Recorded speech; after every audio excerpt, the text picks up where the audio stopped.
Other reaction? I thought it was smart how he saw the difference between the people that are kind of behind the scenes, between the servers and the people that are actually preparing the food. I liked that he saw the difference and saw that they were kind of not viewed similarly. Okay, and so from his end, it's a problem. How do I get really good cook staff? And every day they see that the wait staff people make 300% more, 3 times as much money as I'm making. That's not fair. And whether you get a good tip has a lot to do with what I did as far as really preparing great food. And that's the inequities. And so what does he do? Does he have to pay his cooks more to keep up with the wait staff, or does he try and balance it out some? Okay, other thoughts? Peyton. I understand how it would work, New York, big cities like that. But I don't understand, I don't see how that would work like someplace like here. Okay. It's like in a town like Stillwater where it's Jordan's college kids, who wants to walk into a restaurant and pay $28 for salad? Well, so the question is are his prices inflated? But he would say, whatever it is that I raised my prices to include the tipping so you don't have to. So you really don't have, it doesn't really matter what it is. If you go to Eskimo Joe's and buy a $9 Joe's burger, he'd say, okay, it's not going to be $9 that then you have to figure out how much to add for the tip. It's going to be $11.50. It's going to be $12, and you know that that's already included. Okay, so he didn't just say, I'm going to take that money out of my pocket. It's got to come from somewhere. I'm just going to include that already. So he raised prices to compensate. So try not to think of. I mean, I don't know, you go eat somewhere, and depending on how good the food was, or how good the service was, is how much you're going to put in as a tip. Well, if he's already added all that into it, the service stuff, I still want to pay $20 for salad. Yeah, so that's interesting that I don't get to reward good service or good food. You would go to that restaurant because you know, as we said, hospitality is already included. I know it's going to be good quality, and I know I'm going to be treated well. That's why I keep going back. But one of those whatever restaurant you went to, if the food wasn't good and the service wasn't good, I don't care how cheap it was, you're not going to go back, right? So you're never going to return. He wants people to keep coming back. And so I'm going to make sure you get great service. I'll make sure you get great food. So if you follow that. So I think when we go to a restaurant, we expect that our water glass doesn't go empty. If we have a drink, we get it again. I shouldn't have to ask. The food is hot, not cold. It's cooked like I wanted. And so if it's not that good, what are you going to say? Hey, I know it was $8 for the hamburger, but I'm going to give you $4 because it wasn't very good. You don't get a chance to do that either. Other reaction? I think, for me, I've been in the serving, I've worked in serve. Worked as wait staff? Mm-hmm. Okay. And so, whereas you could work really hard and not get tips, that would be nice, but say you have, your regulars that come in, they want to give you money, but you're being set a certain amount to where you can't improve by getting more money. It's just set. Yeah, you can't make more. So as a faculty member, if I do a really good job teaching, they won't pay me any more than if I suck. So from an academic advisement standpoint, those advisors that do a really good job, you know how they're rewarded? They have to advise more because students come to them. And those that suck, nobody goes to them, so they don't have to work as hard. So there are lots of situations where the harder you work, you don't make more. And it's even possible that you do a really good job and you're in a college town and college students, you're lucky if you get 10% because they just don't tip. And then lots of times they stiff you completely because sometimes they might leave and not pay at all because they're just out of money and they got to get to the strip where their money goes further. Other thoughts about this, particularly about, is it possible that, okay, so he said, we're out front, we'd like to change it completely, whether that, you think that'll happen in your lifetime maybe.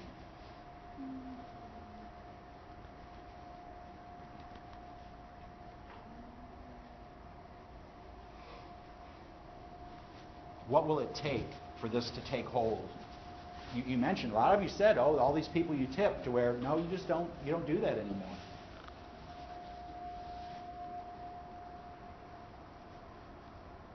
We played the whole clip because it sets him up as he's pretty influential in this industry and he's pretty successful. So I'm hoping that as you watch this, you're saying, I trust he isn't just a crackpot. I trust that he really knows the industry well, and he may be an innovator. I think if it were to change, a lot of restaurants would have to have a lot more money than they already do. A lot. What would have to have more money? A lot more money than they already do.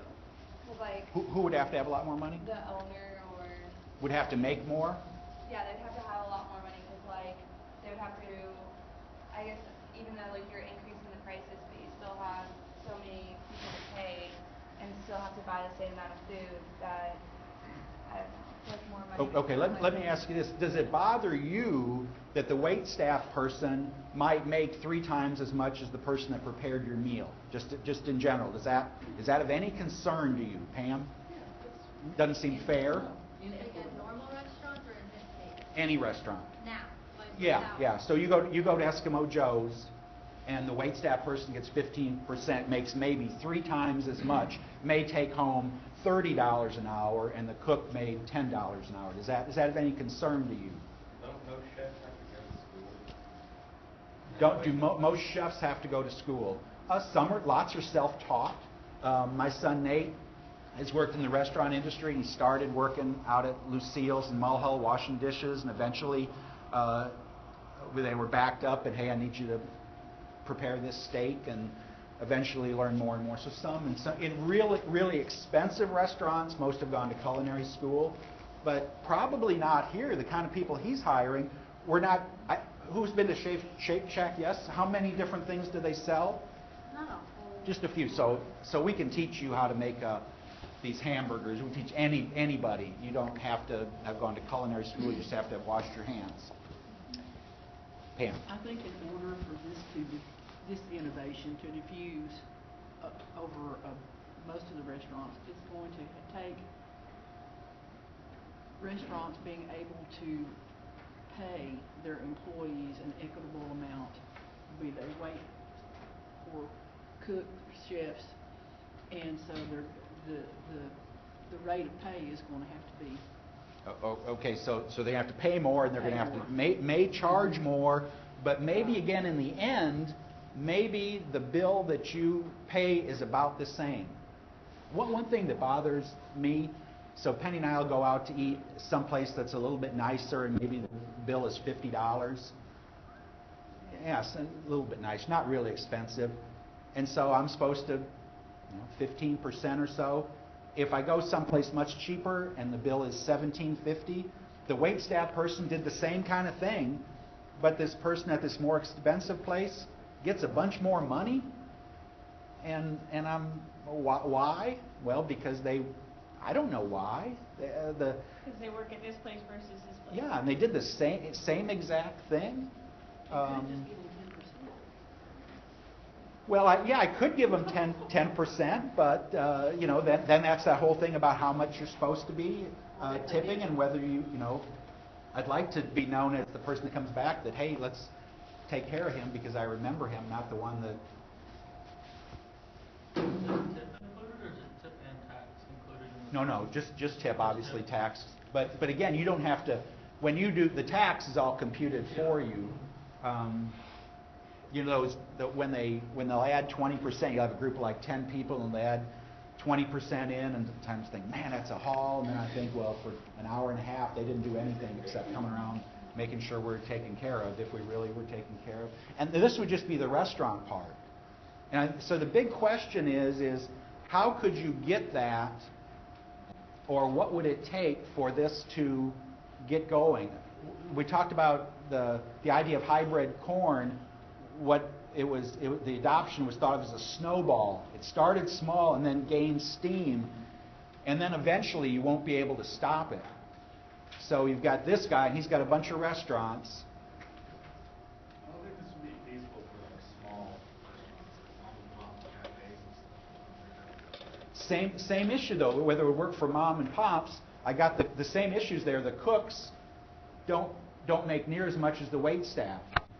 And The owner doesn't make that much either. the what? The owner doesn't make near as much as what he's making. Oh no. I mean, obviously making a lot, but for the owner, what I make would be the same. What I would try and even out is, again, this solves the problem of the inequities of paying. Okay? Because if I just paid the cooks more, then I have to raise prices.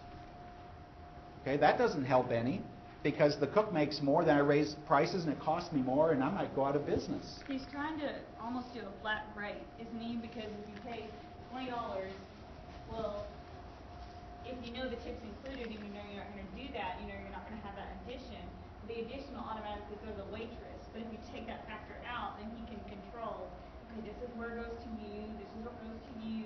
That's right. He said the wait staff, some of his restaurants, they, at the end of the week, if there are profits, they share in some of the profits. Meaning the more money we generate as a restaurant, you will make a little bit more. So like the tips, are they just going to be just to the wait staff? There wouldn't be any tips. Like Oh, that? now? Although anyone would be in a situation where they worked and all the tips went into one pool and they split them, yes? I worked at when I was a wait staff in high school, especially with alcohol input. So like if you sold beer or what have you, every night it would add up how much, and you had to tip a percentage to the bartender, to the cooks. Yeah, that would be. Told you. Yeah, that's one solution. Is everybody shares in the tips. Who is wait staff here? How do you feel about that? You do a great job. You get a big tip, and it goes in with the people that are lazy, and with the cooks that can't cook a hamburger decent. Yes and no. I feel like as the place that I worked, you had your credit cards and then you had your cash. Cash would go straight to you, and then for your credit cards, that was everyone's to share. Really? So I think that is kind of fair in the fact that your cooks still get something, but since you're dealing with the customers and like rude people and nice people, that you still get a greater amount than the people that are just doing the food. Okay, so Sometimes you have cooks who like sabotage your foods and then you get a bad tip. if that's what the person, and so based it on, so you're wondering about that. If I'm tipping, am I tipping for the service? Am I tipping for the food? So are the cooks getting tips in this situation? In this situation, nobody's getting tips. There's no, again, hospitality's included. There's nothing. It's $20. It's $20. That's what you pay. Well, they said that it was illegal to Your tip the minimum chefs in wage New York. for everyone increases. And that's what's happening. Yeah, that you would hope everyone's would include. Now, in Oklahoma, I think, so you can be paid $2.13 an hour wait staff, but there are at least 7 states where you can't do that. Wait staff have to be paid a regular wage. And so the idea, wait staff will always say that I make about $2 an hour, so I depend on those tips. If you didn't have to do that, you could pay them a regular wage. You know, I remember a student that worked when Applebee's was here and wasn't going very well, and she worked like Sunday morning shift. And I asked her one time, I said, how'd things go? And said, I had one person in my section, and I worked like 8 in the morning till 5 in the afternoon. And so I get $2 an hour, plus I get that great tip that one person left me because, so why don't we just pay people a regular wage? It's an innovation. We don't always have these innovations that are in the infant stages. So we have one. When you're my age, you can look back and say, I can't believe we just started that, or you'll say, we still have to bring out our calculators, and when it was this $13,000 bill, how much am I going to pay for tip?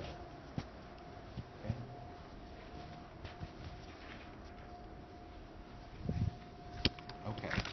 From this chapter, what do we know? We know that there are people that are earlier knowers. Okay? May not be early adopter, but they know things earlier. And they are different than people that know about things later. Okay? So how are they different? They have more education. That's one way they're different. Any other ways? That's the only way they're different? More education? They are exposed to mass media more than the people that know about things later. Okay? Any other ways? Okay, they have connections with change agents. That's one way they're different. They have more social participation. And so they really are different. They tend to be more cosmopolite in the information sources they use. And so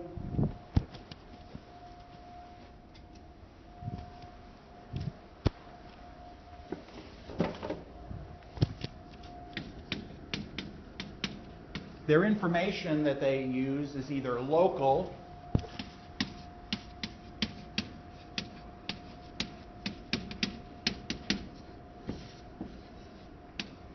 or cosmopolitan.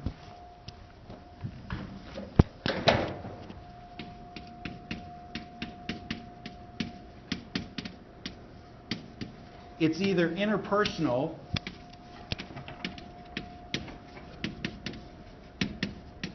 or it's mass media. When I was an undergraduate, I was in intro psychology class. Vernon Scott was the instructor. There were 150 people in class. One of those big, steep auditoriums. Everything was on overhead projectors. Vernon Scott wrote the book, and the jokes in the book were the same as the ones he told in class. Anyway. And so he's up one day, he flips on, you've heard this story long before, flips on the overhead projector, and the bulb blows. I mean, that explode just went out, like a bulb does.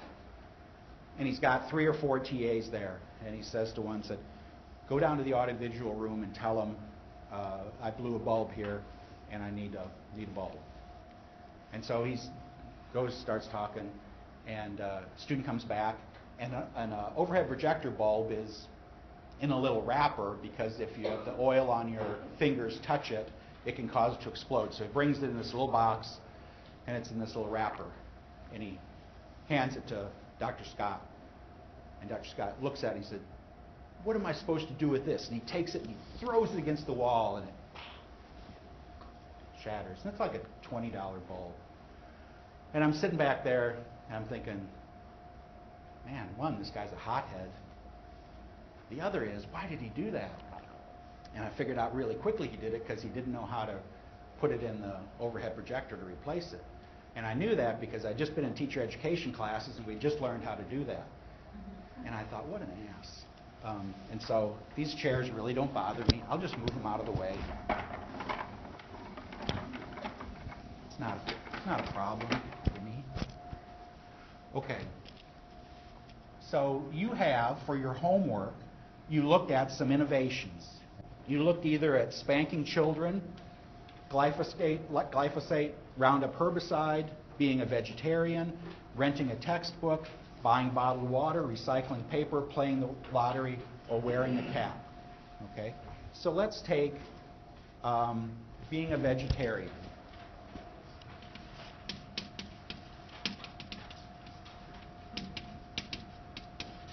Okay. Now, the first stage is knowledge. Okay? So what did that look like?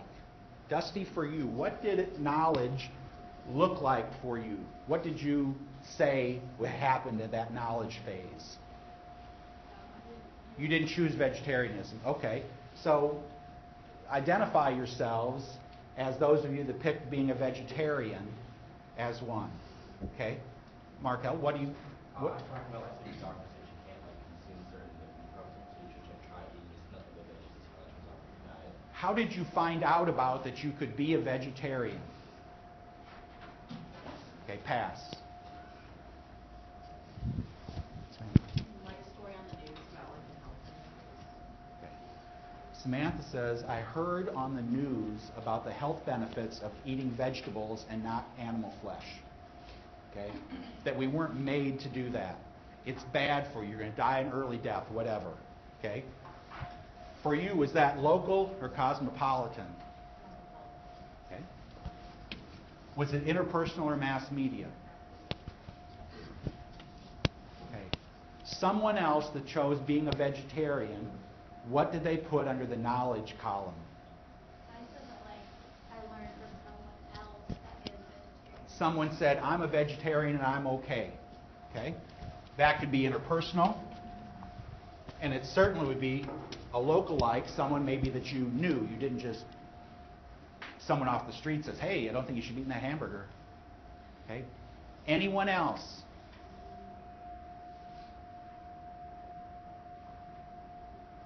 Okay.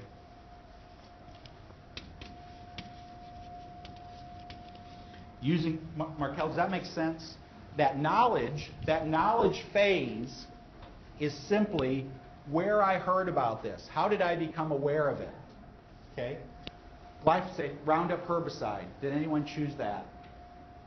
No one wants to volunteer anything now. Anyone choose that? Okay?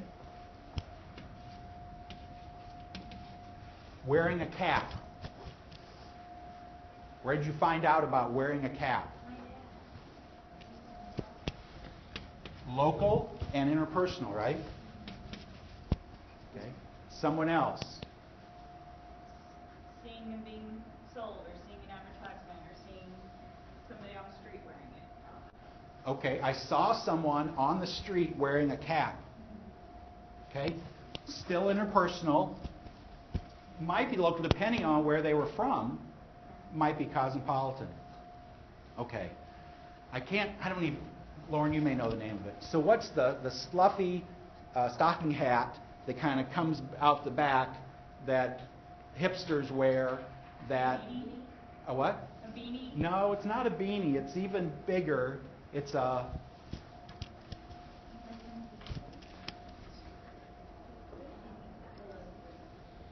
If I Google hipster hat, no, that's not it. Oh, here it is. Okay, bear with me.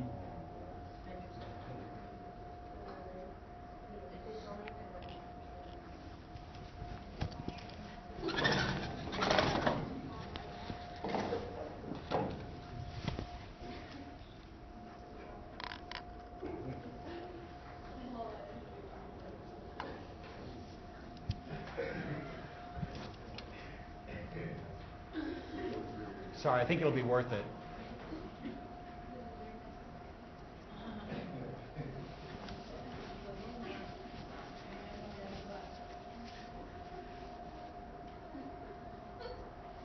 Maybe not.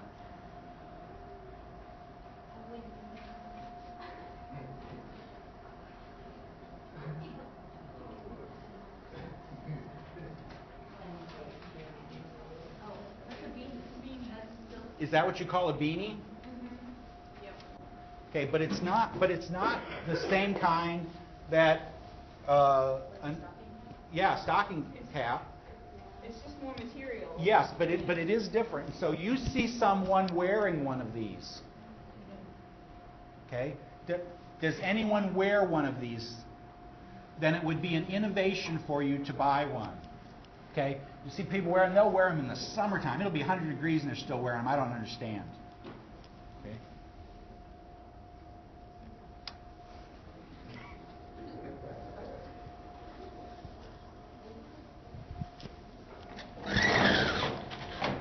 Where would you find out about that? Walk up to the, I think remember the store name, the escape from mind. It's trying to say the store name. Never mind. I don't remember. Probably the stores that you shop in don't carry those. You'd have to go find one. Okay? So maybe on a trip to New York City, okay, Chicago, Los Angeles, Dallas, you see someone wearing one of those and you think, so it might be personal. You might, in a magazine, maybe of worldliness like Cosmopolitaness magazine, there's an advertisement for one. Okay? And this part, the localite would be as if you saw someone that you know wearing one, right? Okay?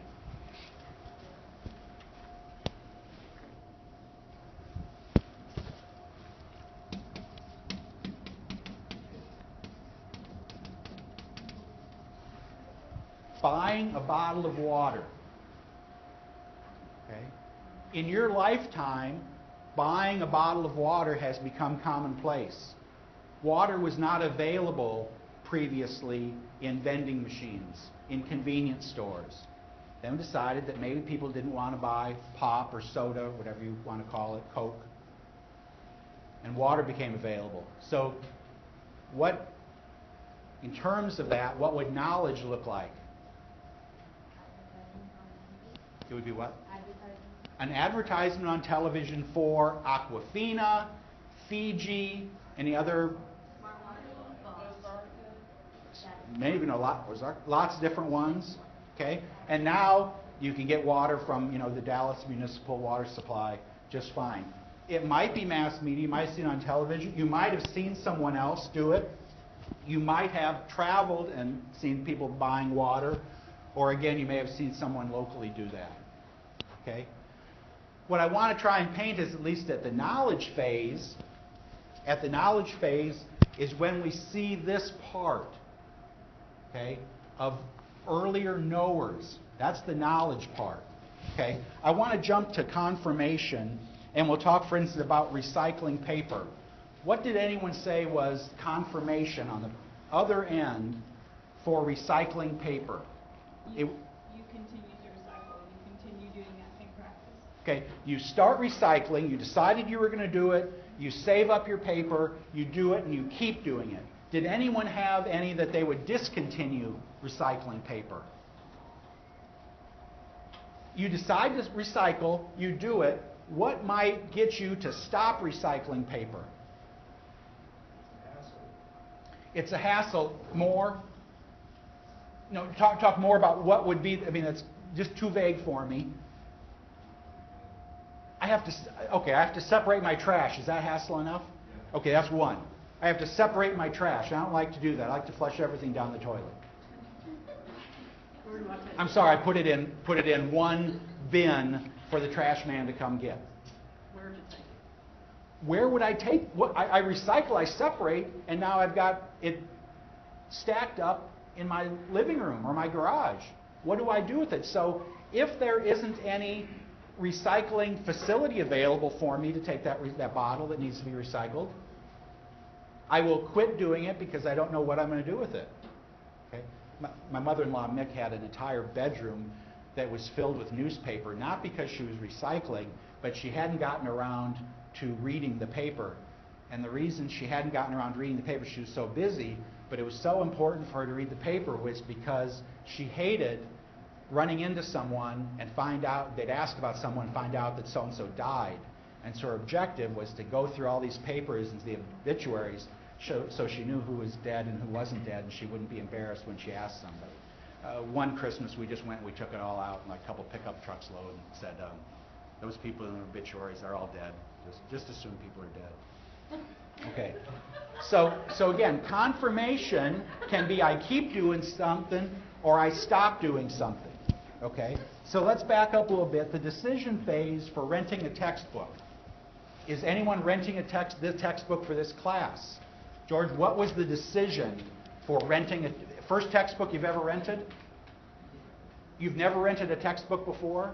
Okay, so what was the decision for you? I'm going to rent this textbook and not buy it. He said this is what you need to do? Okay, so you had someone tell you this is what you should do. The scholarship paid for it. Okay, so that's helpful. Anyone else on renting a textbook, what's the decision? What happens? Saving money. Okay, so the idea that I'd have more money, if it saved me money, I might do it. If it was the same, you might not.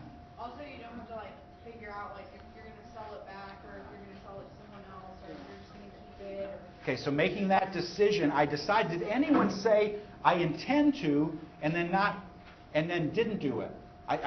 All these things you say are good. That I'm going to save money, but I still went and stole from me the textbook. Because someone might say all those things are true, but when I got right down to it, I went over to the bookstore and bought it anyway. I made the decision to do it, but I just couldn't pull the trigger. Okay? anyone, is it possible I rented it and then I never looked at it? Not for this class, of course. Okay, but lots of times we have classes where here's the textbook and students will say on the course evaluation, I never opened the book.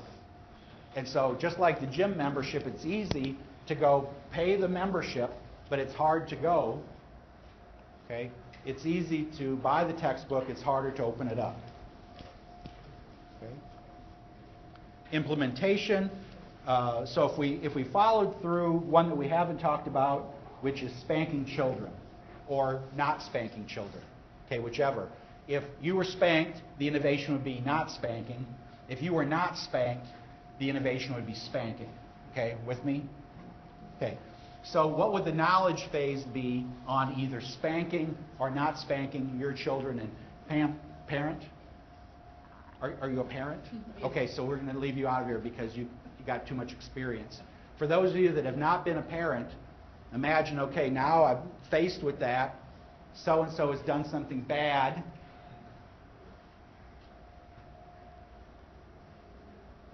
Lauren has a little one at home. He never does anything bad. But if he might, this is the situation you'd be in. So what would knowledge look like?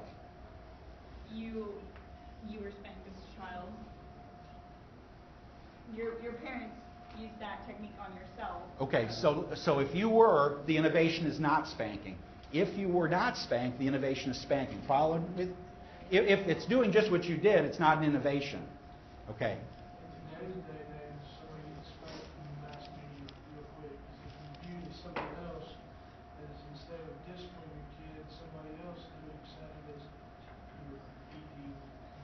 Peyton, let me take part of what you said and apply it and say, you saw on the news about someone either spanking or not spanking their children.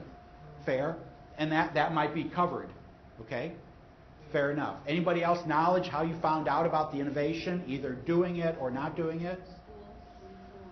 At school, they decide that we're not going to spank, and you said, hell, never thought of that. Never thought about not hitting my kids.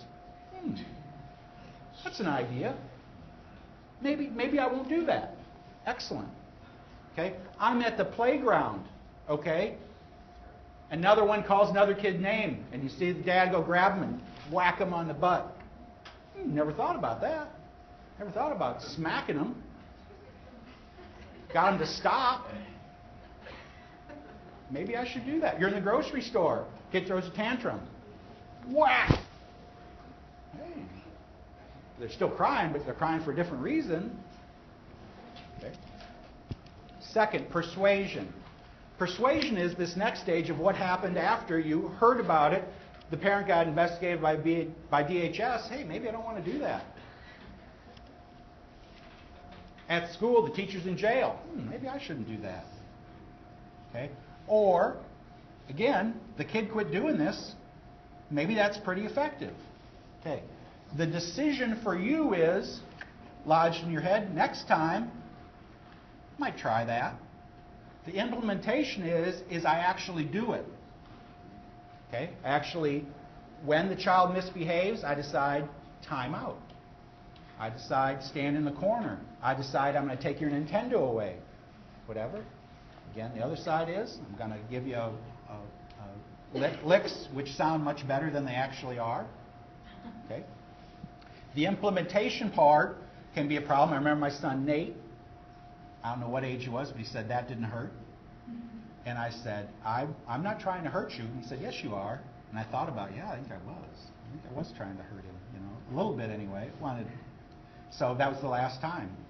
The confirmation, either it worked and I continue to do it, or the threat of doing it, or I don't do it and this other thing seems to work better and I think it's what I should do.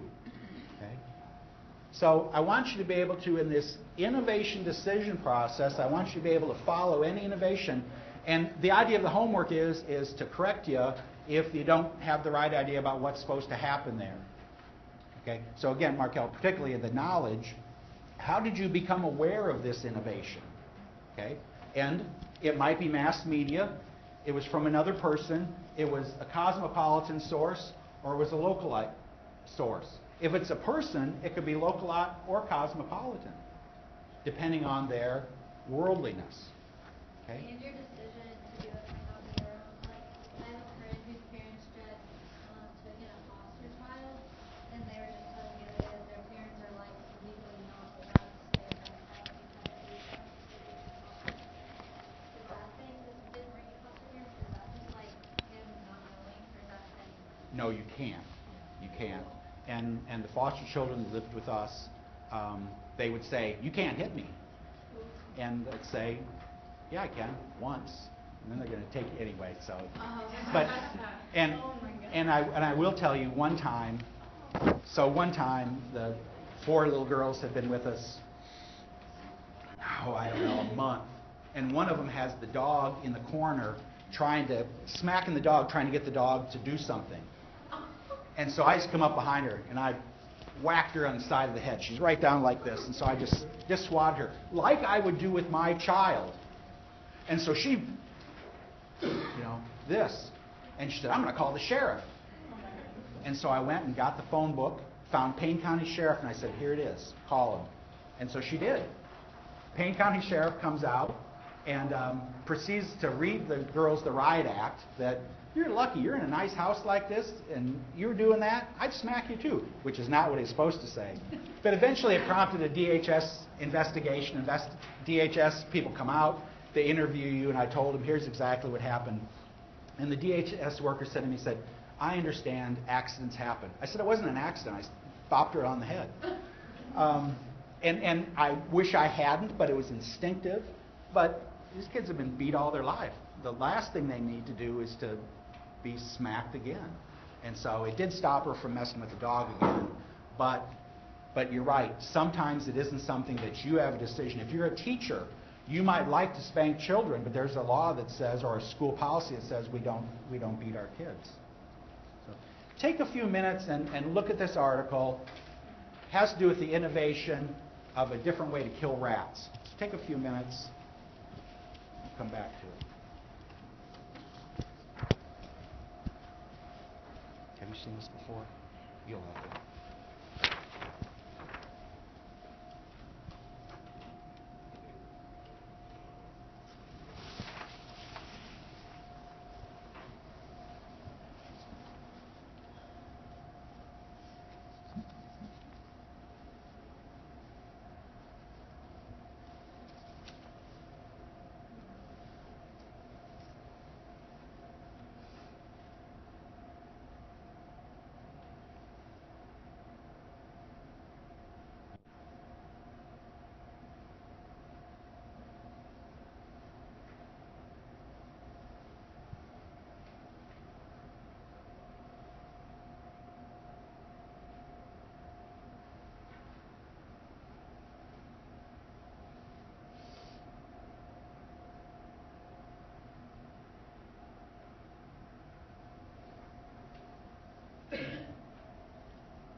let's talk about it as an innovation. How innovative is this?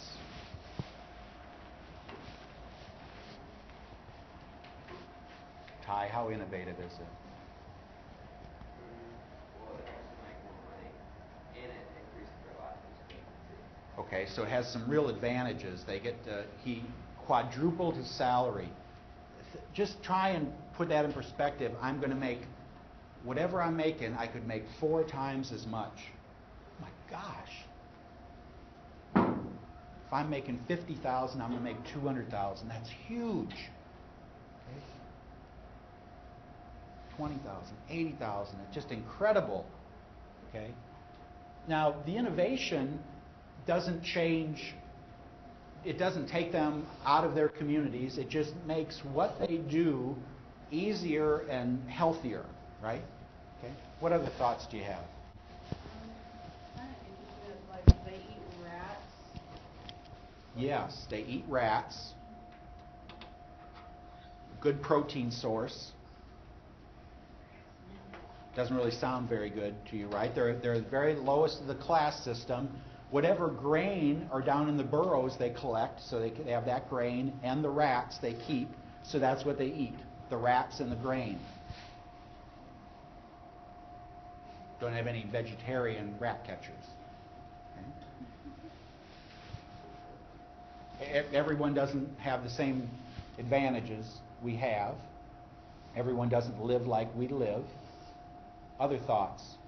It talks about how, like, the farmers prefer to use the rat catchers, and so it's making, I mean, it's not taking jobs away in this new innovation.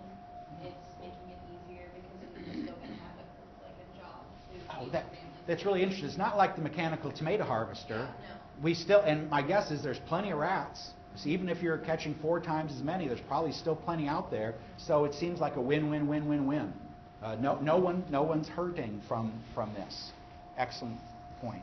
The main drawback is the cost of the innovation. The main drawback is the cost of innovation, and so here's where a change agency steps in and say, okay, we're going to either give you one of these, or what's the alternative to giving somebody one? A micro loan. So a micro loan is a very small. So we're going to give you a loan for $25. Okay. Why would you loan somebody $25 than just giving them this pump? Why not just, it took, for $100,000, they helped 4,000 families.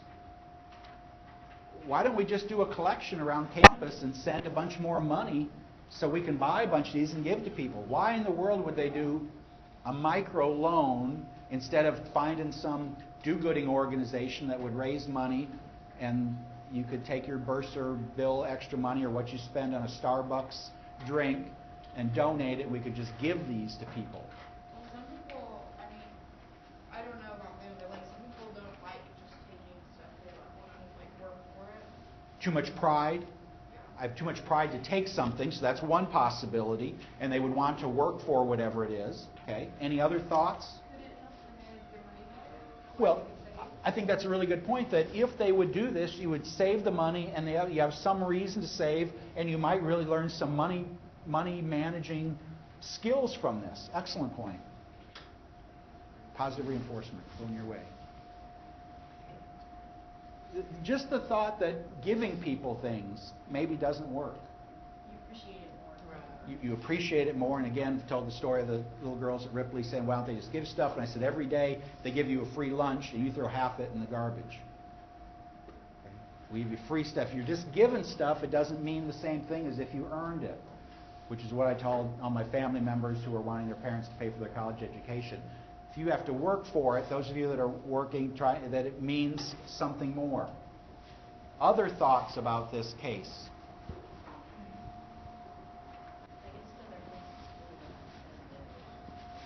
Yeah, it's what happens when we quadruple our salary. Now I could send my kids to school.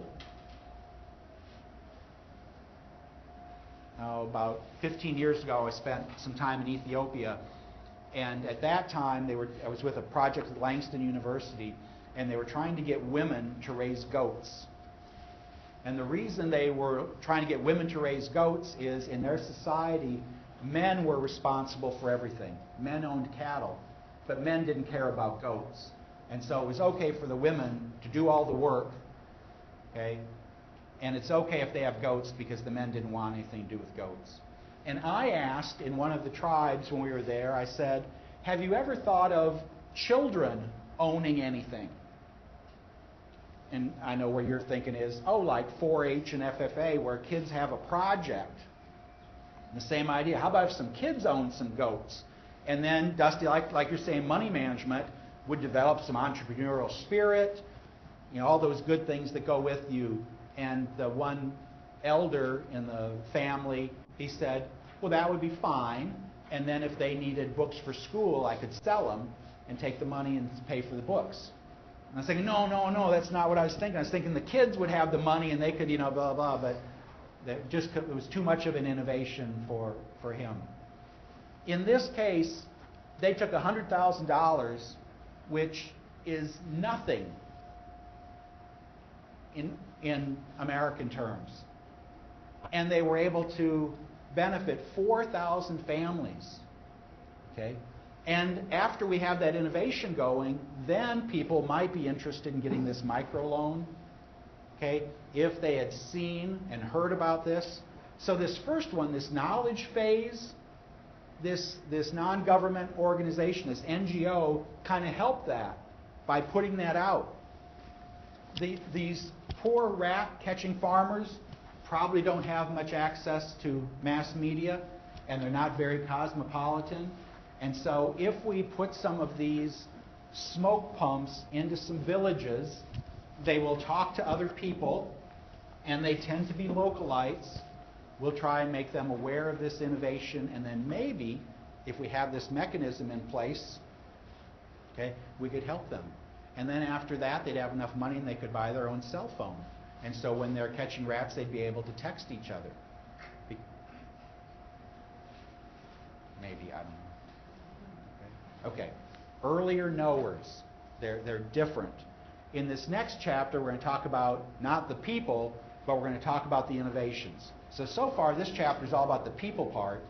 The next chapter is all about the thing that you're trying to innovate itself, whether, again, it's a concept of behavior, tipping, recycling, rat killing, smoke pumps, okay, Versa desks, whatever it is. And the only reason we're throwing all these innovations out is so we have some context when we're talking about the principle. So the only reason we're talking about 2,4-D and Roundup is so we can put it into practice as we deal with these concepts. Any questions? Okay, now I don't want you to stiff any waitstaff person by saying I thought hospitality was included, but be open to that idea of what it might take to make this cultural change. Okay, I'll see you next Tuesday.